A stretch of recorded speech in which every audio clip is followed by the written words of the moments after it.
Welcome, welcome. This is According to Callus, and once again, I am back in my office chair.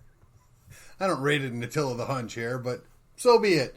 Hey, listen, I hope you all enjoyed the holiday. In case you weren't aware, it was Independence Day. The actual date that the United States celebrates it is July the 4th, even though I reminded everybody on July 2nd that that's the actual day the Lee Amendment was passed. But for the purposes of culture, that's when we celebrate. And because it happened on a Sunday, the 5th was the de facto holiday for those of us that have regular jobs. So I took the day off. No show, no video, no nothing. But this is going to be the follow-up Independence Day episode. So if this piques your curiosity, come and join me on the podcast. We'll see you then. All right, so here I am. You know, one of the things I find kind of fun about this whole thing is I am a one-man show still. So I have to shoot my video, do my intro, put it all together, and try not to screw it up too bad. I do that because until you actually make some money, it's kind of hard to spend money. But I'm told you can't make money unless you spend money. So there is that bitter irony there. So for those of you that aren't aware, there was a series of Facebook posts that went around over the weekend. I believe I saw mine on Monday, basically just listing out a good number of the liberties or freedoms or rights that are supposed to be protected by the Bill of Rights. Now, there was some question as to whether or not the Ninth Amendment was correctly labeled or properly described, maybe might be a better way of looking at that. But aside from that quibble, it was pretty good, pretty useful. And one of the things that was put out with that is that we have to be prepared to die to defend our liberty. And I remarked back in a response that I was going to paraphrase the monologue or one of the lines from the movie Patton, allegedly from Patton, but certainly was in the movie. And the paraphrase, or actually the statement was, it's not your job to go die for your country.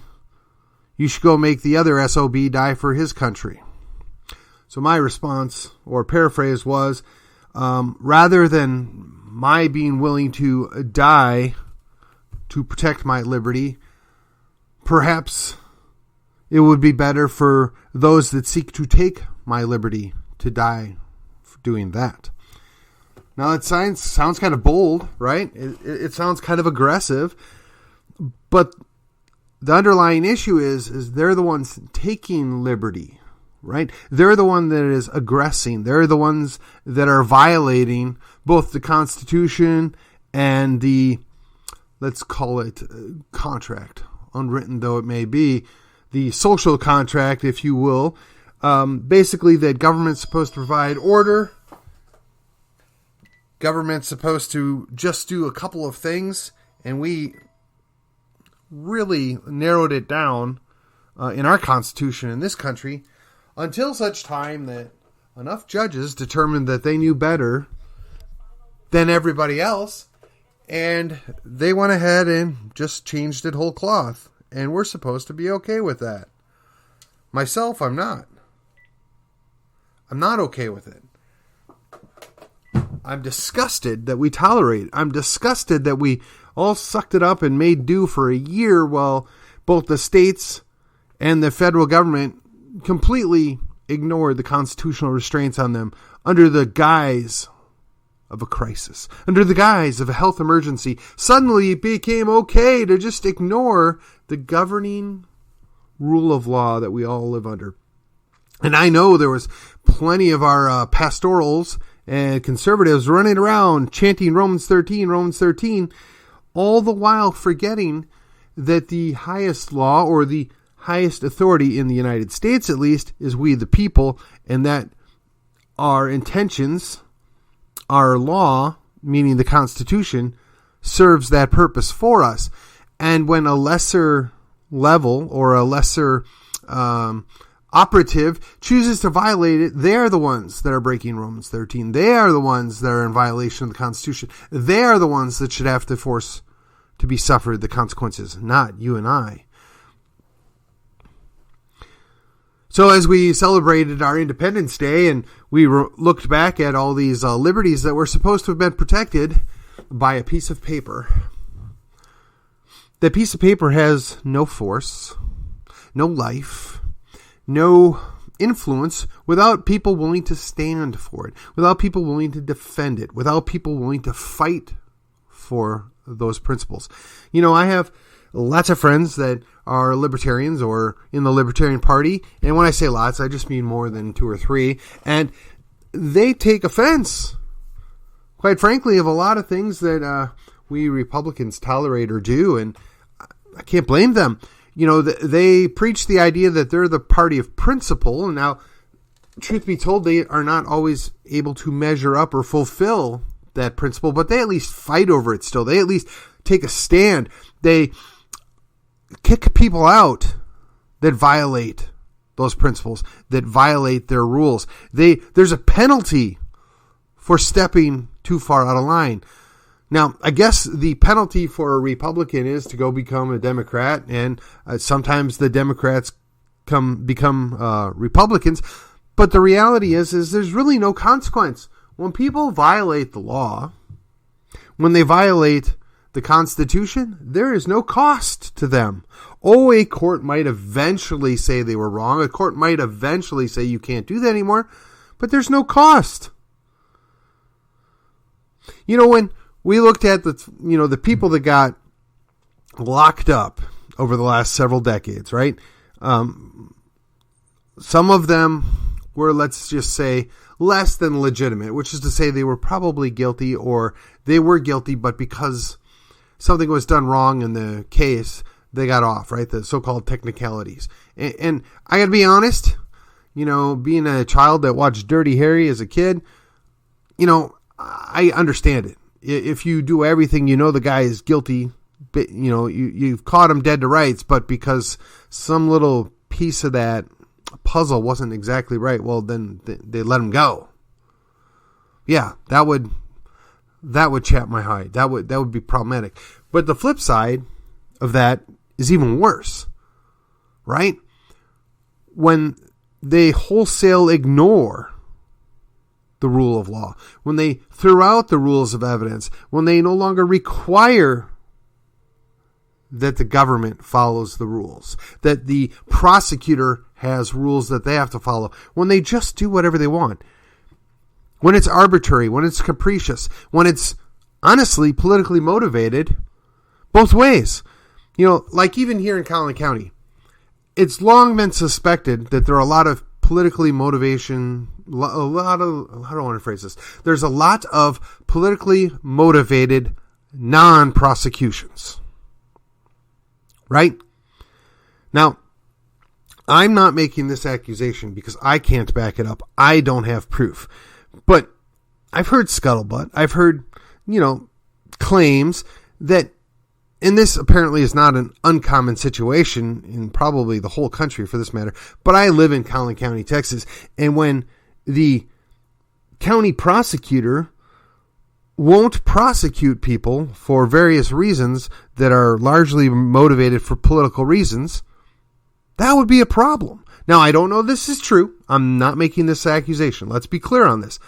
I've heard things, but I'm not making that accusation. I am merely stating if this were true, if there was evidence to suggest this would be a huge problem, right? Or the flip side is, down in Dallas, they've decided that you can go into a Walgreens and steal $500 worth of stuff, and they just don't care. They're not going to bother to prosecute. It's not worth their time and effort. I wonder what happens then. Might we get some more crime? Might we have some more problems? One wonders how that may play out. Inquiring minds want to know. I'll be right back. Loud dog. Can't help but admire a little 17-pound dog that thinks he's going to save his owner. Well, as I was saying, when you have arms of the government that get to determine what they want to enforce and what they don't want to enforce, that's a problem. When you have arms of the government that get to determine what is legal for the government to do and what it's not, that's a problem. Now, in our federalist system, the way it's supposed to work, the ideal was that a state could tell the feds, go pound sand. You violated the Constitution. You've exceeded your delegated authority. But they don't. Likewise, the counties or the cities could tell the state, hey, you've gone too far here. You ought not do this. Now, granted, the state creates the counties. The state creates the cities. They actually are the final authority. But if there's no pushback, they'll just continue to do whatever they want. So as you may recall, in 2020, we had a number of counties call out the governor. Hey, Greg, you can't do that. Greg, you don't have any authority to do that. Greg, you're violating the Texas state constitution. Greg, you need to stop.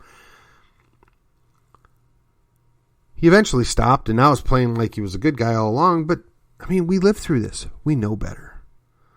Now, was Governor Abbott better or worse than all the other governors? I don't know. Maybe nominally better than most. But is that really a thing to be proud of? Well, I was the least bad. I mean, is that something you want to write on your postcards? Is that something you want to campaign on? Especially when you had Governor Nome and the governor of Florida to contend with, right? They both demonstrably ended up having a better response than we did in Texas. You know, even the former president is fearful that he might have surpassed his son onto the governor of Florida, DeSantis. It is curious to see what's going to happen on that. But an irony of ironies, we want the national government to make everybody the same. Conservatives do it all the time. The leftists are particularly happy about that, right?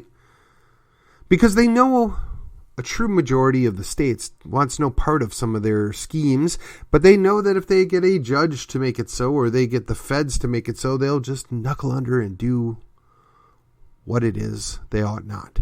Now I ask you, how is that following through on the spirit of 76? How is that liberty? How is that protecting the Constitution? How is it that these people can claim to follow an oath that they're clearly violating every time they get a chance? Yet we accept it. I mean, the only thing worse than us is Canada. I mean, geez, you look north of us in Alberta, they're throwing pastors in prisons. They're seizing churches. They've still got a, form of lockdown going down in most of Canada. And yet, because they're good Canadians, they comply. I think they're worse than Germans, right? I mean, Germans are all about compliance, but man, those Canadians, they not only comply, they smile and thank you for making them comply. I'm sorry. I'm thankful that we in the United States are not like that. I am thankful that there are at least some of us in Texas that know what stinks and call it out. I can't help but think how where we're at now would be an utter embarrassment. Not just to the founding fathers everybody's familiar with, but to all of the patriots that died, that sacrificed. To see what we allow and what we tolerate and what we continue to go along with. Now, whether the question is, have you forgotten? Whether the question is, what have you done to my country? Whether the question is, am I the only one to notice? I can't answer that. I know I'm not the only one, but boy, at times it sure feels like that. It sure feels like there's very few people that recognize what's going on and call a spade a spade. Oh, I've got plenty of friends that are patriots. And unfortunately, some of those friends just think, well, if the guy's got an R after his name and he made the call, we got to support that. Well, the guy's a good conservative. He's kind of off the track here, but, he's on our team. Yeah, that's all true. I get that. But if we can't hold our own people accountable, if we can't rein in our own abuses, how can we hope? How can we desire to rein in the other team, the other side, the enemy, however we want to phrase them? How can we effectively fight back if we won't even hold our own people accountable? You know, what's kind of encouraging to me personally is the libertarian friends that I noted earlier. They had their own little drama going on and some shenanigans that played out in New Hampshire.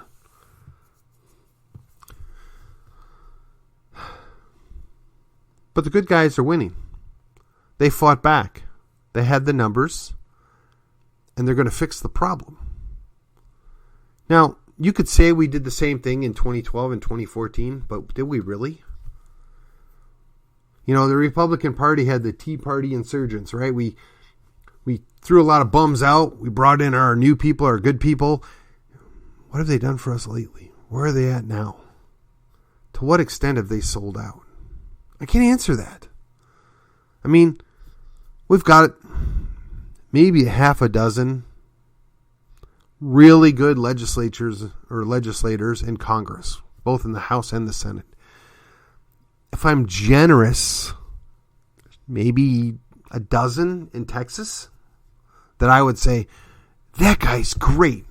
I'm very enthusiastic that he's a elected representative of Texas in Austin.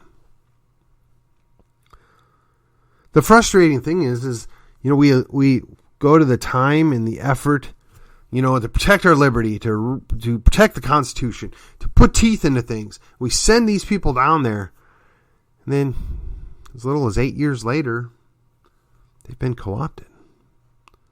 Now, you could think that they would retire, but no, they don't. They stay for indefinite periods of time. And we're just supposed to be okay with that. We're supposed to accept that once elected, always elected. We're supposed to be okay with the fact that there's a ruling oligarchy both in Austin and in D.C. And I guess to some lesser extent at the municipal level, right? The same kinds of people just stay in city councils, school boards, and we're just supposed to be okay with that. And you know what? If they were honestly doing a good job, if they were honestly great representatives, I'd probably want them to stay. I mean, term limits is not a panacea. Term limits probably wouldn't even fix the problem. They'd just find a new way to game the system. But at least with term limits, then you're going to be tossing out the couple good guys that you get. I would not have wanted Tom. I'm sorry. I'm sorry. I'm confusing my names here for a second. I would not have wanted Ron Paul to be sent packing after 8 years. I would definitely not want his son, Rand Paul, to be sent packing after 12 years. You know, Justin Amash, for all of his faults, actually did a decent job. I would not have wanted him to been sent packing, but kind of did that to himself. You know, for every Josh Hawley or Ted Cruz or Mike Lee you've got, there's 10 more that are just not that good. Should my entire defense of liberty rest on a senator from Kentucky and a U.S. congressman from Kentucky? That would be Thomas Massey, in case I temporarily forgot earlier. Really? My entire liberty existence is based upon the fact that Thomas Massey can rally a couple of people to put a stop to some bad legislation? That's really bad. Where are those patriots? I imagine a good number of us were out making money to take care of our family, raising our kids. Maybe active in church, maybe taking some time off on weekends to watch a game or something. But I'm here to tell you, if we're not going to defend liberty, if we're not going to stand for the Constitution, it doesn't matter how much we personally support the Constitution. It doesn't matter how much we care about what's right and what's wrong. If we don't sell that to the next generation, if we don't proclaim that to all those around us, if we don't stand and say, you know what? I don't like what he's saying. I disagree with that man's point of view. But for right now, it is far more important that you remember that he has the right, and a protected right, to come out here and say his piece. And I'm going to protect that with my own body. But not many people are willing to do that. I got to ask you why. There's a lot of us that are pro-Second Amendment people, right? The right to keep and bear arms, rah, rah. There's a smaller number of those people that actually carry firearms. There's an even smaller number of people that carried the firearms when they didn't have permission to do it. And there's even a smaller number that would be willing to pull their pistol and stop tyranny, to pull their pistol and stop a robbery, stop an assault. But if you believe in liberty, if you want to stand for the Constitution, if you want to protect what makes our country the least bad country in the world, there are other ways to do that. If you're not comfortable with a firearm, grab a book, learn something, know more about the Constitution, know more about liberty. If you don't want to sit and read, there's a half a dozen podcasts that are, quite frankly, better than mine that you should be listening to. You should be learning from. Whether it's Tom Woods, whether it's Chris Anhall, whether it's Brian McClanahan, whether it's those guys over at the Fight, Laugh, Feast Network. There are so many things out there. There's so many opportunities. There's so many things you can learn from. And again, you don't have to agree with everything that you're learning. You just need to understand it. You need to understand what the motivation is, what the proof is, what the text is, what the context is. You need to be able to have a cognizant understanding of why things are the way they are and be prepared to defend them. If not verbally, physically. If not physically, spiritually.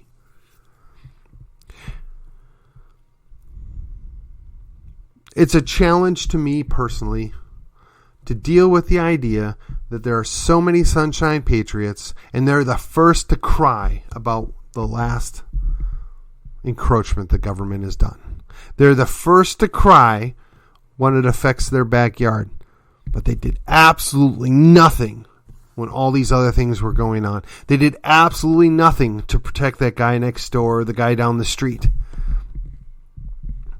The old adage about having come for, the communists, having come for the Catholics, having come for the Unionists, having come for whatever other group. Perhaps we need to really consider where we're at now in the United States. First, they come for the constitutionalists. Then they come for the right-wingers. Then they came for the Christians.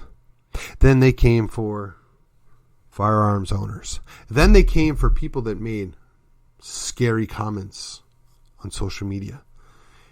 And then by the time they came for me, because I was silent on all those previous things, there was nobody left to speak for me.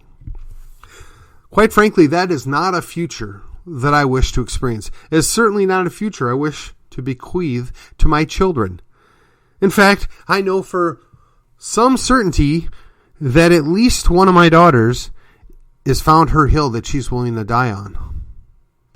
And I have no doubt that my other daughter will find that hill as well. And they're going to do what needs to be done to protect life, liberty, even if it has a cost. Now, I don't expect everybody to be passionate about everything. I don't expect everybody willing to lay their life down over everything. I don't expect really a heck of a lot out of anybody. But what I'm challenging you, dear listener, your neighbor, your friends, your family, is to up your game. Learn a little more. Understand a little better. Put in some effort. I'm glad that you got to enjoy your baseball game or your basketball game or your football game over the weekend. I'm thrilled that you got to play your video games for 5 hours over the weekend. I'm ecstatic that you got to listen to an awesome radio program during the day. None of that is possible if we continue on the path that we're on. So please, wake up. Not woke. Don't be woke. Wake up. Understand what's going on around you. 1984 came and went, but quite frankly, we live in a world that far more resembles the brave new world at this point. In fact, as a follow-up, maybe if not later this week, next week, I'm going to do a brief breakdown of the world perceived or envisioned by Aldous Huxley in Brave New World versus the envisioned world of 1984 by George Orwell. There was actually a very unique and interesting commentary paper that was written on this a few years back, and I'm pretty sure I saved it. So I'm going to dig that up. I'm going to use that for reference. If you don't understand where we're at, you can't change it. If you're not even take the effort to pull your head out of the sand to look around, then obviously you're not listening to me. I mean, I'm just the first line. There are so many other people out there. There are so many better resources, more extensive resources on certain subjects, certain topics. I just want to whet your appetite. I want to get you interested. I want to plug you in locally. I want for you to expand your understanding, expand your reach, improve your resources, and quite frankly, I want you to make a difference. If not in the city or school district that you live in, which is the bare minimum, in your own kid's life. If you don't have kids, your grandkids' life, or your neighbor's kids, or your nephew, your niece, your church. Do something. Be involved. Put in the effort. It'll be worth it. Long term, we are all that stands between the great empty, the abyss. If we can't do our job, then quite frankly, the abyss will swallow us all. But I'm confident, because I know who wins at the end. I know who's on the throne. I've told you before, I told you again. Jesus is still on his throne. It doesn't matter what happens now, but it's our job to fight. It's our job to hold the ground. It's our job to proclaim. Whether you believe in Jesus or not, if you at least care about the Constitution, if you at least care about liberty, join us. Make a difference while you still can. Temporary setbacks are to be expected, but they will be overcome. Ladies and gentlemen, that is According to Callus, and I will see you on the other side.